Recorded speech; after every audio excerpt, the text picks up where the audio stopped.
How are you feeling as this new year pushes into us? Have you set crazy overachiever goals, or are you just kind of ignoring it because frankly, what could you do differently anyway, even though it is a new year?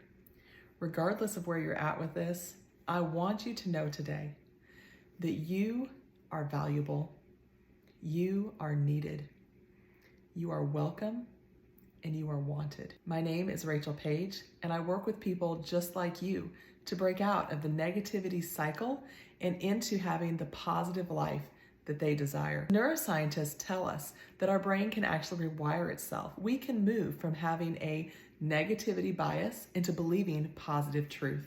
One of my favorite ways to begin overcoming that negativity bias is to use aromatherapy and the 4-7-8 breathing technique. I will take 1 drop of Young Living's Valor Essential Oil, and I will, see it's a lovely blue color, how fun is that? I'll warm it between my hands.